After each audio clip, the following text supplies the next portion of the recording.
Hi there, and thank you for joining me for today's live reading of Casting Vows by Ariella Talix, and this is presented by Itsy Bitsy Book Bits.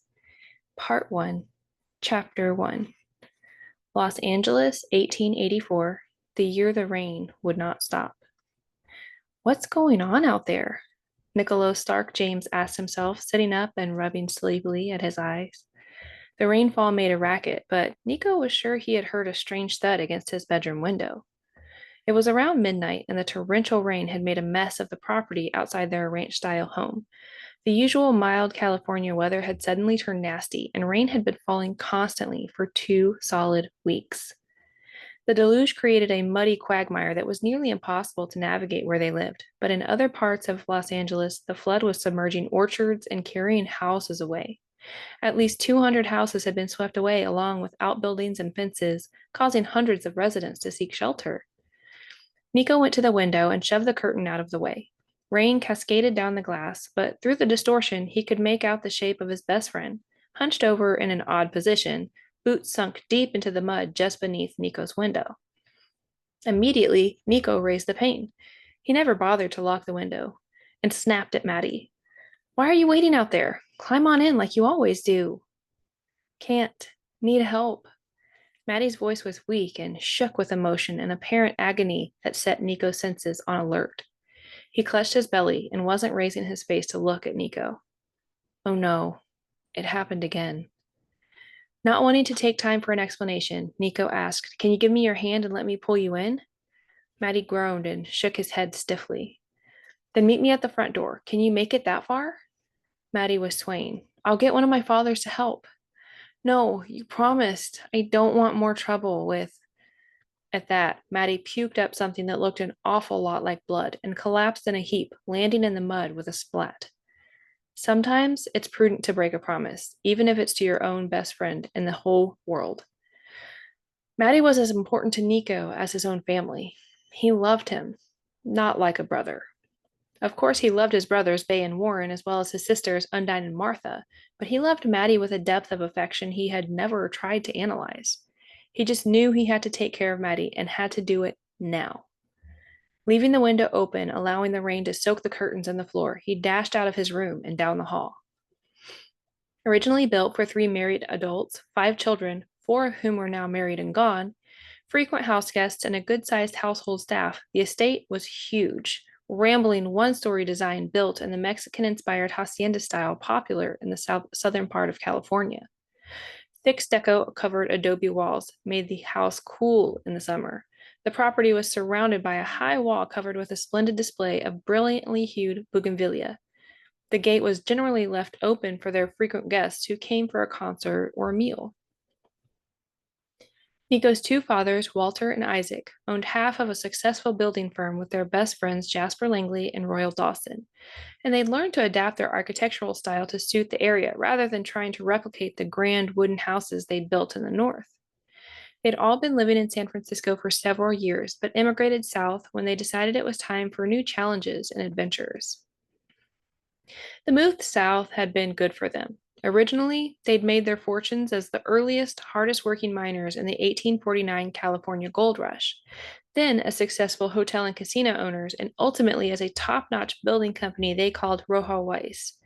Their pioneering spirit prompted them to finally move south to seek new opportunities. In doing so, they increased their fortune even more with their current business, which they had named New West Builders. Their closest friends and best workers made the southern trek with them, with the exception of Seamus Flynn and Timothy Duffy, who remained in San Francisco and continued to run the Discovery Hotel and Casino with several of their Irish relatives. Nico's bedroom was quite a distance from his 3 parents' room, so by the time he got there after running full tilt and gripped with terror, he was gasping for breath. Not thinking, but desperately needing help, he shoved the heavy arch door open, rushed in, and gaped at the strangest sight. As the thick door swung inward with a creak and Nico charged in, the 3 occupants' startled faces turned to their son in shock. They had not been sleeping. Nico's mother, Suzette, was as naked as her 2 husbands, and they were doing things Nico had not ever imagined. Still, no matter what his parents were getting up to, and frankly, it looked pretty interesting, he had to help Matty now. I need your help, he nearly sobbed. Matty's outside and he's sick or hurt something bad. Please hurry. Isaac pulled away from Walter, and Nico tried not to look at his paw's rigid cock, lost its stiffness. Isaac reached for a pair of trousers and yanked them on. Show me where he is, son, he ordered. Isaac didn't bother with a shirt or boots. Nico's terror was apparently enough to convince him that this matter was dire. As Isaac hastily did up his trousers, Walter and Suzette disengaged a bit more slowly. Walter tossed a dressing gown to her and found something to put on, saying, "This is precisely why we need to have a telephone installed. I'll go get Doc Lewis. Get that poor boy inside and out of the elements." Nico dashed outside and swam through the rain, not even feeling it as he directed his father to just outside his bedroom window. They discovered Matty looking very, very bad. He hadn't moved a muscle since he collapsed. "Run back in and tell your mother to get some hot water and blankets for him, Nicolo. I'll try to carry him in without hurting him." Isaac was a large bear of a man, strong and fearless, but as gentle as a lamb when he needed to be.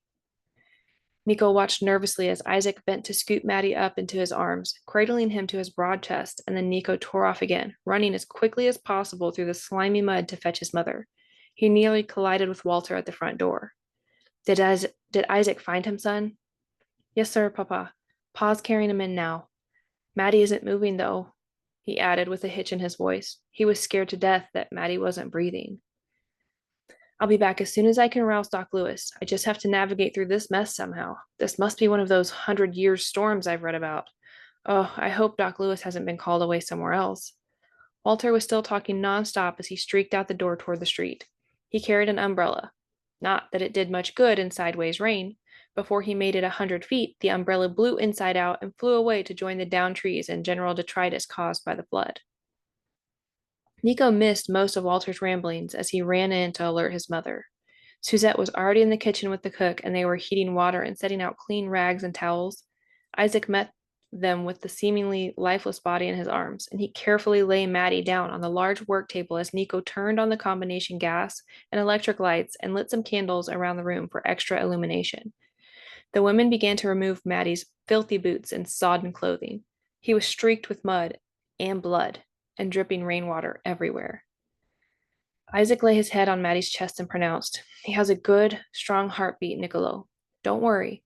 Doc Lewis will help him. He's the best there is on fixing people up. He's getting on in years, but he's done a great job on me a time or two." Nico was aware of the story that caused the scar over Pa's eyebrow.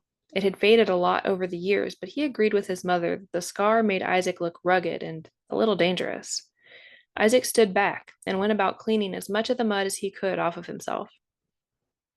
Matty's face was terribly beaten up, but when they opened Matty's shirt, Suzette gave a gasp and said some choice words in French. Everyone knew immediately she was furious, especially Nico, who'd been raised speaking French as well as English. "Look at this poor child." She pointed to a blossoming bruise at the base of the young man's ribcage that looked suspiciously like Matty had been kicked, probably multiple times. Suzette wiped an angry tear from her face. "He was vomiting blood, Maman," Nico said in an unsteady voice. "Do you really think he'll get well?" "As long as he stays away from that dreadful father of his, yes." "You know about Matty's father?" Isaac spoke up. "We all do, son. We've just been unable to do much about it. We've tried talking to him, but no luck. However, this time, the man has gone too far, and I plan to speak to the police. I'm guessing they'll be too busy right now to do much, considering the looting and property destruction going on during this storm. But that awful man could have killed his own son. He's a nasty old drunk and as mean as a snake. I'm so sorry Matty's mother isn't around to care for him anymore." Feeling powerless to help his friend, Nico fought back angry tears and decided to do the one thing he felt would please Matty. He prayed the way he'd been taught by the Vincentian fathers at the school where he and Matty were day students. He prayed for Matty to wake up and not be in terrible pain. He prayed for Papa to get Doc Lewis to the house soon. He prayed Matty would make a full recovery and be able to enjoy life, and he prayed for Matty's father to burn in hell for his sins. Nico wasn't sure one ought to pray for that, but he couldn't help himself, and if the God whom Matty loved so much had any sense, he would understand. Matty would know the value of such a prayer. He was always the faithful one, where Nico, a fairly non-religious person, generally breezed through life looking for ways to be amused. Matty looked at the world as God's beautiful creation and considered how best to live his life as a good, faithful Catholic. Matty's devotion had deepened after his mother died, and Nico figured his friend needed his faith to sustain him through his grief of losing her. Nico had been baptized and once in a while attended Mass and took Holy Communion, but he just went through the motions of being faithful, sometimes to please his mother, but even more often to please Matty. Unfortunately, Matty's father, who lived off his considerable inheritance, sought his solace for losing his wife in the bottom of a whiskey bottle.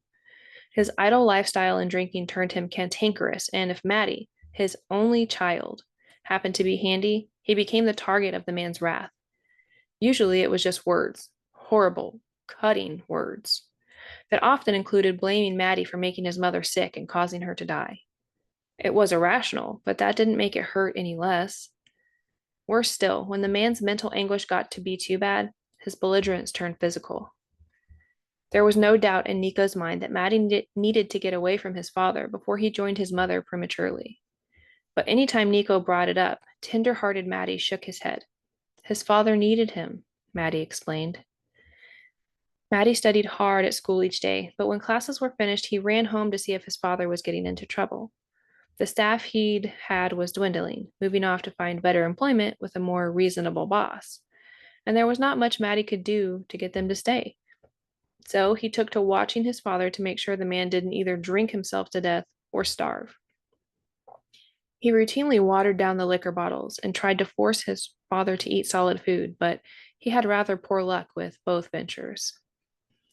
Often, after his father passed out for the night, Matty would walk over to the house where Nico lived. He would climb in through Nico's bedroom window, and the two of them would talk for hours. More than once, he'd fallen asleep in Nico's bed with him. Nico was his solace.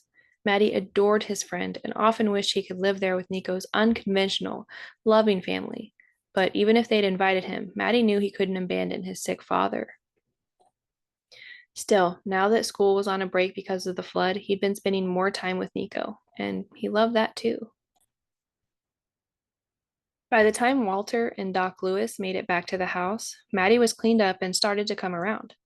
His nose was still bleeding, though, and he once again puked up a bloody mess and writhed in agony. Doc Lewis took one look at his patient and started swearing crudely in French. Methodically, he began the process of evaluating Matty's injuries. It appears he has a broken nose, and the blood he's vomiting up probably has to do with all he swallowed from that. I don't believe the abdominal injuries are severe enough to have caused internal bleeding, but he does have what looks like a couple of busted ribs. That's going to be terribly painful for a while, and he'll need to remain quiet for a couple of weeks before he can walk around freely. Can you keep him here? We cannot allow him to be re-injured. The implication was strong that Doc Lewis was also aware Matty was the victim of his father's wrath. Yes, of course, Suzette replied. We can put him in Bay's old room now that he's moved out. No, Nico interrupted. Please put him in my room. I'll be there to take care of him and watch over him. He needs me.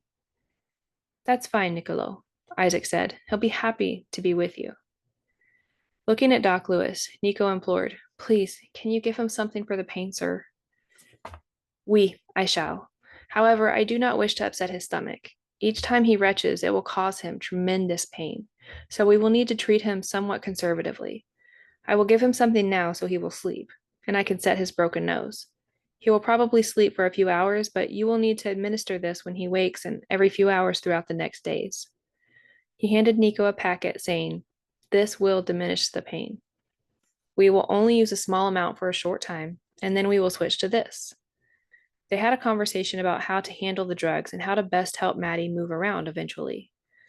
Doc Lewis noticed Nico's close attention to everything he said and listened to Nico's detailed questions, which finally prompted him to ask, Nicolo, would you consider studying with me?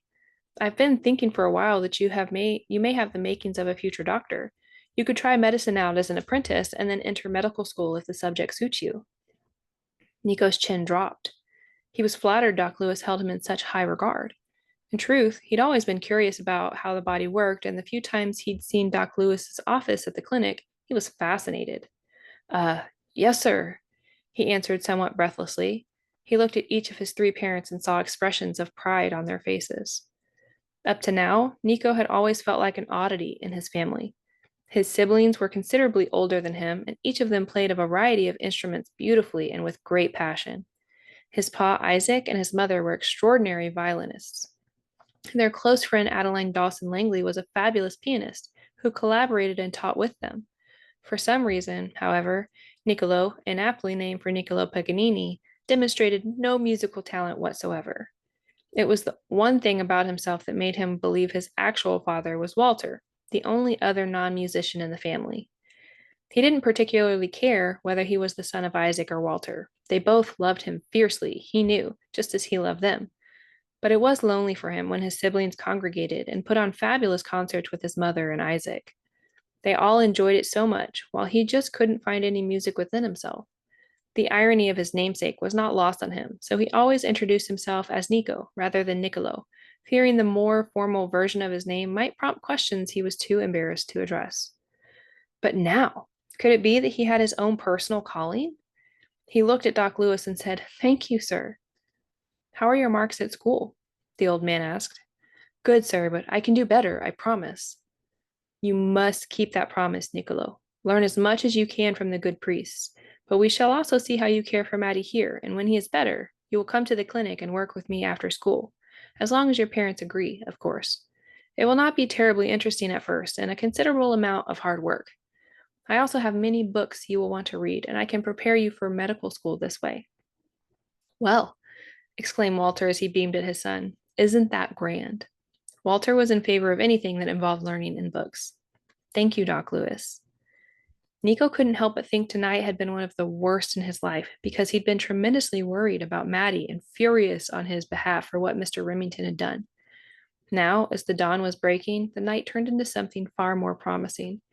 He couldn't wait to tell Matty when his friend was conscious again.